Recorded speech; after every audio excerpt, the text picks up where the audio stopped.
नमस्कार. आज या व्हिडिओमध्ये आपण पाहणार आहोत की सेल्स रिटर्न कशा प्रकारे क्रिएट करायचं असतं. सेल्स रिटर्न क्रिएट करण्यासाठी आपल्याला सेल्स लिस्टिंग पेजमध्ये यावं लागेल.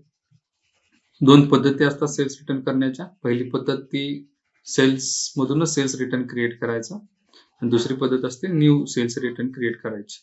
इथं आपण सिम्पली बिल नंबरने सर्च करू शकता किंवा कस्टमर नेम टाइप करून सर्च करू शकता. कस्टमर नेम टाइप करून झाल्यानंतर आपण सिम्पली एंटर प्रेस करायचं आहे. एंटर प्रेस केल्यानंतर कस्टमरच्या रिलेटेड सारे इनव्हॉइसेस दिसतील. जे इनव्हॉइसचा रिटर्न क्रिएट करायचा आहे ते ओपन करून पर्टिक्युलर आयटम सिलेक्ट करायचा आहे.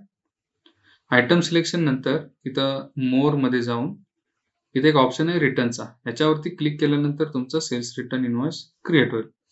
इथं बेसिकली तुम्ही क्वांटिटी ऍडजस्ट करू शकता आणि पेमेंट मोड सिलेक्ट करून सिम्पली सेव्ह करू शकता.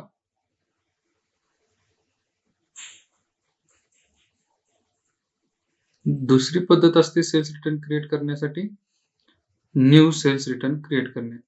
म्हणजे सेल्स मधून रिटर्न वरती जायचं. रिटर्नच्या समोर जे प्लस आयकन आहे त्याच्यावरती क्लिक करायचं. त्याच्यावरती क्लिक केल्यानंतर अशा प्रकारची स्क्रीन ओपन होईल ज्यामध्ये तुम्हाला कस्टमर नेम ऍड करायचं आहे. कस्टमर नेम ऍड केल्यानंतर तुम्ही सिम्पली बिलिंग फॉर आणि डॉक्टर नेम ऍड करून नवीन सेल्स इनव्हॉइस क्रिएट करू शकता.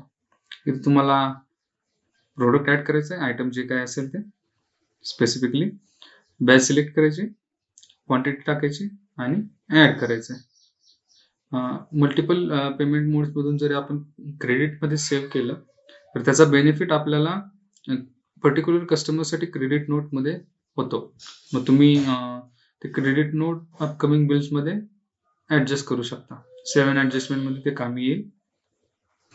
सिम्पली तुम्ही सेव्ह करू शकता.